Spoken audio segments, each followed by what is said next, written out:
What's going on, everybody? Eric Lindquist at Stochastic here on the Odd Chopper channel, coming to you with another edition of Ladies, Leans, Likes, and Locks NBA edition. Hit that like button, subscribe button, notification bell. Goes a long way for me on this video. Goes a long way for you. That way you become apprised whenever great betting content is going live here at our little neck of the YouTube woods. Why was I making that a question mark? This is fantastic betting information. In fact, this is some of the wildest betting information I'm ever going to probably give on this program. It's the last day of the regular season for me covering it on this video. You're going to have Aton over the weekend, like always. This is Friday for the regular season. I won't have to do another one of these crazy ones. And the last couple days, we haven't had any locks on the card because, as I said, there's going to be crazy stuff like Orlando today ruled out their entire starting five 2 hours before tip. That was enjoyable for everybody involved. Oh, looking at Cleveland on the other side. Looked like a peewee basketball team, and of course, they're going to just slaughter Orlando's second unit now because that's how that works. Lots of weird stuff coming late season NBA, but we have a couple of interesting spots where there are a lot of things to play for even later into this, just 2 games remaining for most teams. So I'm looking forward to it. I do have a lock on the card as well, so check that out. We'll talk about Bet365 here in a little bit, but very much looking forward to this card. I'm going to have to just talk you through a lot of situations, a lot of leans. I remind you, late season NBA, unpredictable things are going to happen. It's just the nature of the beast. And sometimes they're going to break your way, like they did for me with Phoenix today, getting a lot of pieces ruled out against them. And then you're going to have things happen like with Orlando, where you have a half unit on them, and that can basically evaporate into thin air instantly. So lots of cool stuff that we have to get to on this slate. Going to talk you through it just like I had the last couple days. Let's get to the picks. Let's talk about the most useless basketball game in the history of humanity. And yet I have something that I like from it. We have the Houston Rockets taking on the Charlotte Hornets. Let's just list off every Charlotte Hornet that's out. PJ Washington, Terry Rozier, Kelly Oubre, Gordon Hayward, Dennis Smith Jr. is questionable. Mark Williams is questionable. Those are a lot of people out and questionable. On the Houston side, we only have Jayshawn Tate. So I have to say, Alperen Sengun, but playing a lot of minutes, been very serviceable. Kevin Porter Jr., Jalen Green, are these players very good? No, but they've been playing like 38, 40 minutes a night going forward. So it would be really weird for me to think that they wouldn't just play their regular dudes, considering they've ran them into the ground the last couple. So barring some crazy, unexpected, very unfortunate circumstances, I like getting to Houston on the money line here. I think it's a good piece at minus 125 here. Maybe wait closer until tip if you think that there is a chance Houston ends up resting people, but I don't think so as of right now. I have a very small play on this one. I mean, most of these are going to be smaller plays on my end, either like half unit type plays or things of that nature, except for the lock, of course. We'll get to that. But Houston money line, I think just having your normal players as opposed to having your entire starting five out, generally a good thing, especially for Houston here on the road. So wild to see them favorites on the road, but I think it makes sense. Did I just say the last game was the most useless basketball game of all time? Actually, this one I believe is. We have no line out for it yet, but the Detroit Pistons, the Indiana Pacers, no Tyrese Halliburton. Miles Turner keeps being listed as questionable, keeps getting ruled out like crazy. So just throwing it out there. Don't think he's playing basketball here as they wind down the season over the weekend. Jalen Smith also questionable for this one. That could lead to more minutes for Isaiah Jackson. Lots of opportunities there. Jordan Nwora makes a lot of sense there too. But Detroit, they've actually looked okay because Jaden Ivey starting to play some serious ball and serious minutes. 37-43. They keep losing because they play teams that actually have things to play for, like Miami and Brooklyn, and they have everybody else out. But him, Jalen Duren, I know this is a team with like the worst record in all of basketball, but I'm actually leaning towards, if I did anything here, a play on their side of it. I expect Indiana to be favored no matter what happens. TJ McConnell also questionable over there. But I think you could be getting like plus 200-ish type numbers here on Detroit. So again, I would want some major plus money to try to take some kind of a shot there for a small play. But that would be my lean here. Kind of need to see the number.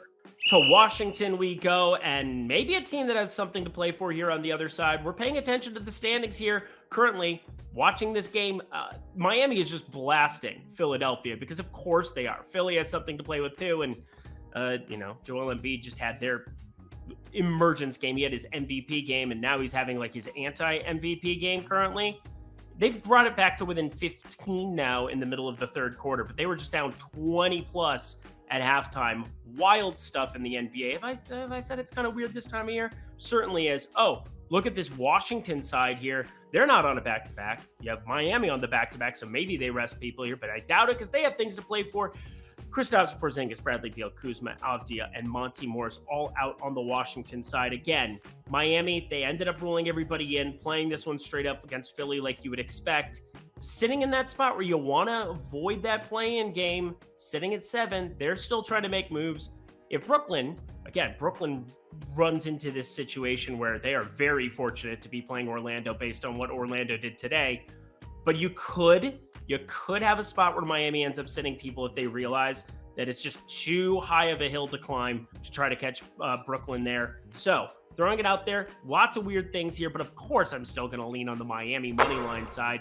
Lots of news that I expect in this one. So when a line comes out, really take it with a grain of salt, because there's a lot that could happen here based on what happens tonight with that Philadelphia game.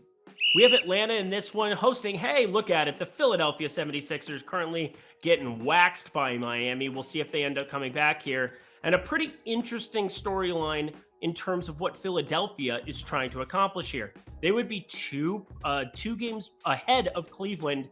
Depending on the tiebreaker situation there, Philadelphia could be in a spot to rest guys. They could not catch Boston no matter what if they lose this basketball game here tonight. So take that for what it is. If Philadelphia, who are currently down 15 here in the third quarter, end up not catching Boston, they will have nothing to play for the most part. So want to throw it out there. There is a chance that this game has very, very little importance, because Atlanta, on the other side, they're pretty locked into where they are as well. They are only one game up against Toronto here. You want to try to get in that spot where you're avoiding that play-in situation. But Toronto, they're going to be in another dogfight, perhaps, depending on what Boston decides to do. If they play Jason Tatum and Jaylen Brown, maybe you're looking at a spot where Atlanta decides to be sitting some players. I don't know what to think of it. All I know is that you want to be a 7 or an 8 seed in the play-in as opposed to the 9 or 10, because then you get 2 cracks at it to be making the playoffs no matter what. So I do think Atlanta plays it more straight up, just based on what we're seeing here. Trae Young came back in the fray, was perfectly healthy, kind of like we expected, rested the front end of that back-to-back. So Atlanta money line, that's obviously the lean here. You could get 76ers news where they end up resting people, depending on if that tiebreaker exists for them going up against Cleveland. It's not updated on my sheet. They're 2.5 games up on Cleveland. If they fall back that half game, we will see what they end up doing tomorrow. Just talked about it a second ago, and this game packs a little bit of punch here because of the Toronto side. Toronto currently at the 9 seed, trying to catch Atlanta. Very interesting spot here because Boston, they're sitting there at 2. They could end up being the first round matchup for the Boston Celtics in a lot of events. So this could be a preview. Talked about it before. I think Toronto's going to match up well against a team like Boston come the playoffs relative to expectations. Boston should certainly still be favored in that series, but I think this just comes down to what happens at the guard position for Boston. They have Derek White, Malcolm Brogdon, and Marcus Smart all listed as questionable. Do they end up sitting Jason Tatum and Jaylen Brown along with them out of the middle of nowhere? It's not out of the question, because again, if Philadelphia loses this game tonight, there is no change whatsoever to what Boston could accomplish. They only have 2 games remaining. They're 3 back of Milwaukee. Milwaukee will be the 1 seed. If Philly loses, they would be 3 up on Philadelphia. They would have nothing to play for. So this line's not coming out yet because why would it? But Toronto money line, if it does drop, I will blindly back it with the opportunity to possibly get plus money against Boston and have a lot of news break my way. Nothing crazy. Again, if I knew you were going to have all of their starting 5 out, or at least all of those guards plus Brown and Tatum, of course I would smash Toronto money line if it became available. But I think this is going to be one that the books really, really wait to see what happens tonight. Drop a line when they get more information. Here's some information. Oh, we're having fun today. You sign up at Bet365 in the video description box below. You simply deposit $10 or more, bet $1 on anything, and get yourself $200. Yes, $200 in bonus bets right now. No strings attached. Again, all you have to do, sign up at Bet365 in one of these 4 great states: Colorado, New Jersey, Ohio, or Virginia. It's only available in those 4 states. Why those 4? I have no idea, but take advantage of it if you're there. Why deny a good thing just because, I will not take this $200 in bonus bets. I could not possibly do that because the other 46 states can't have it. Screw that. Go take advantage of it. It's a great book. We're starting to add functionality for it over here at OddsShopper. Please check out Bet365 in the link below. Bet $1, Get yourself 200 in bonus bets. If you have a gambling problem, please call 1-800-GAMBLER, and it's only if you're 21 and over. Alrighty, y'all, halfway point. Let's get back to the picks. I've been a little bit more by the book for this show, a little bit more strict, if you will, in terms of my jokes, in terms of what I'm trying to accomplish, but this is serious business. And I think that this is an absolute smash here at the moment. We have Orlando going to Brooklyn, be paying attention to news. Maybe Orlando rested everybody in their last home game in order to play them against Brooklyn, but something tells me that is not the case. You had Cole Anthony, who, again, they barely were even playing him at points today. So again, I think they're very aware that they're on the back-to-back here, perhaps saving a lot of guys to be able to utilize them here on this back-to-back. Or you do see this starting five play, and then you're kind of upset about life. But looking at the Brooklyn side of this one, Brooklyn, this carries a lot of implications for them. Miami, if they end up beating Philadelphia, Brooklyn would only be a game up, and they do not have the tiebreaker in that situation. And Brooklyn, it is imperative for them to try to lock up this 6th seed no matter what. You avoid the play-in tournament, life is a lot easier. You fall to 7, you're going to be playing Atlanta there in that play-in tournament, or Toronto, which would be a stone-cold disaster. So, friends, do not, under any circumstances, look at Brooklyn as anything other than a smash play here at this moment in time. I locked it. Yes, I absolutely locked this one. I think Brooklyn, I think they got to go out and try to win this basketball game in a very prominent way. Now, there are a lot of pieces that need to fall here, and it's only important as long as Miami wins this game. If Miami doesn't, then this is meaningless. So it's a spot where I expect this line to change drastically based on a lot of news. If you're uncomfortable with the risk, remove the lock, turn it into a light, do things of that nature. But I'm telling you what I'm doing, and that is the approach that I have here with Brooklyn. I think this is a smash, assuming that Miami wins this basketball game against Philadelphia tonight. I have to repeat that. Brooklyn, -7, lock.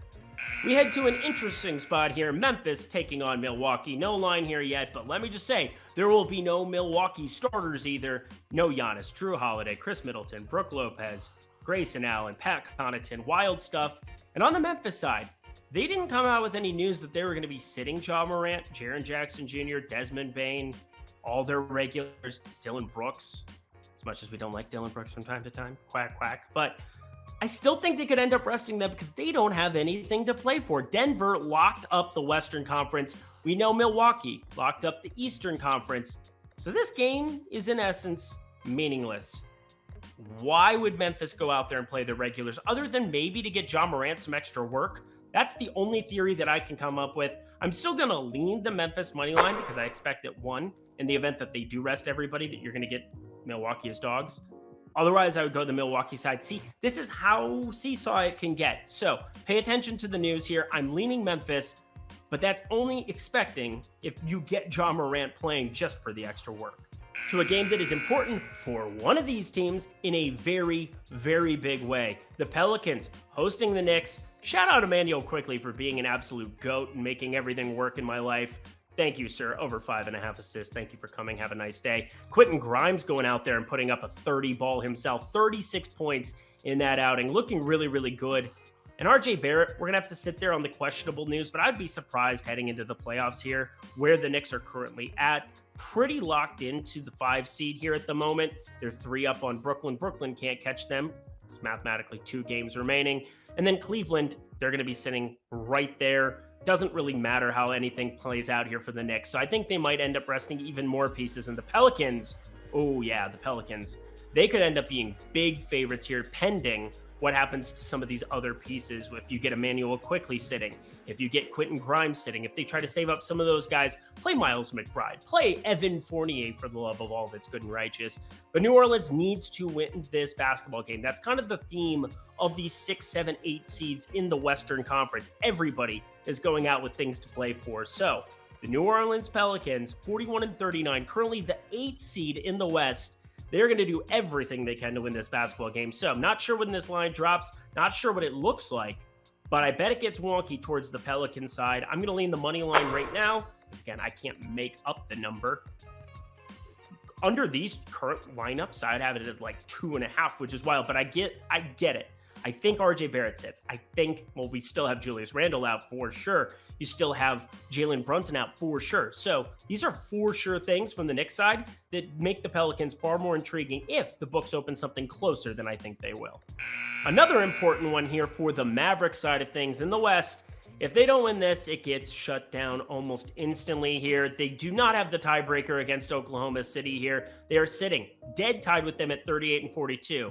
If OKC continues to win, there's nothing that they can do about it. So, throwing it out there, Minnesota would have to slide back 2 games. Otherwise, they're locked into the play-in tournament. So, Dallas, they're playing this one straight up. And on the Bulls side, you got some weird news that just kind of tells you they're going to be resting DeMar DeRozan and Zach LaVine now that they're locked into the 10 seed. There's no changing whatsoever for Chicago. They're going to be the 10 seed regardless of how anything else plays out here. So Nikola Vucevic, currently probable to play in this, wasn't on the injury report. I think he could end up getting ruled out here on the side of it. But as it stands right now, if he is in this basketball game, I'm leaning towards Chicago +9. We've seen Dallas play competitive games in spots where I didn't think it was necessarily going to be competitive. They'll have all the pressure and all the land. Nice to see Kyrie and Luka finish out a basketball game after the struggle bus early on in that last one. But I just don't really find it all that appealing of a spot. So if you are positive somebody's going to get rested on that Bull side, awesome. But Dallas, they're going to be playing this one straight up. It's just too wide of a number for me to back Chicago at the moment. To Sacramento we go, hosting the Golden State Warriors. And Sacramento, pretty locked into the 3 seed no matter what. And Golden State, they need to win this basketball game desperately. You've got them tied with the Clippers here, but they do not have the tiebreaker against them. They are sitting at the 6th seed as it stands right now, 1 game up on the Lakers and the Pelicans. So Golden State, no doubt about it, going out there to win. Pretty sure you're going to see some Sacramento pieces rested in this one. I thought it was going to be last game that it happened, and sure enough, they end up playing Dallas straight up, even though they only played De'Aaron Fox 32 minutes without foul trouble. I know it was a back-to-back, but like, why wouldn't you just sit him if you're going to do that? And Domantas Sabonis triple-double, of course, because why wouldn't he? But Golden State, pay close attention to the news, but no matter what, they are absolutely playing this one straight up. Could see Andrew Wiggins back in the fray too. That would be exciting, but doubtful in my opinion. I bet he probably needs to just wait until the playoffs. He could be a rotation piece off the bench for them, a welcome rotation piece off the bench based on what we saw in the NBA Finals last year, well, the entire NBA playoffs. Could have used that in Minnesota, Andrew. Whatever. We're leaning Golden State money line. Don't think the spread is going to be very close if we get that Fox and Sabonis news like I'm expecting us to. Shout out Sacramento. What a season. But bet they rest a lot of pieces at home here. And the last game of the night, you have the Phoenix Suns. Based on how they end up playing here tonight, they're going to be on the tail end of a back-to-back. Playing Denver here tonight. Again, Denver, what they end up having happen to them tonight matters massively in the implications of this one. Because then Phoenix could just take their foot off the gas, rest everybody here. They would be clear of the Clippers and Golden State Warriors. They would be guaranteed the 4 seed, and you could see them rest everybody. This spread could get outrageous. Just saying. But of course, we're going to lead the Lakers side of this one. And again, I'm calling it the money line, even though I don't expect us to be able to bet that money line for anything that's useful whatsoever. But the Lakers, everybody in that Western Conference, going to play this one straight up. They do have Davis James and D'Angelo Russell. Well, Russell's now listed as probable, but the other two, eternally questionable. But they're both going to play basketball because they need this one. So fully expect the Lakers to play it straight up. Fully expect the Suns. If they wax Denver without a lot of pieces tonight, there you go. They're not going to play Kevin Durant in this one. And that does it for another edition of Lindy's Leans, Likes, and Locks NBA edition. Hit that like button as you get out of here. Let me know in the comment section below what your favorite plays are for this wild, crazy Friday in the NBA. Hope you enjoyed this. I did the best that I could to try to break down every schedule, nuance, and things that could happen. A lot of theoreticals this time of year, but there's a lot of money to be made by guessing correctly. So we're going to continue to try to do that the same way we did with the injury report all season long. But Bet365, that's where you can guarantee yourself a W. If you're in Colorado, Virginia, Ohio, or what's the last one? New Jersey. There we are. Shout out New Jersey. Lovely. The Turnpike. Newark. I should probably get going. You've got Aton for the weekend. So happy that we were able to share this entire NBA regular season I'm going to be back for the play-in games. That's what everybody told me, so I'm doing it. Until then, I'm Eric Lindquist. Best of luck in the NBA streets on Friday.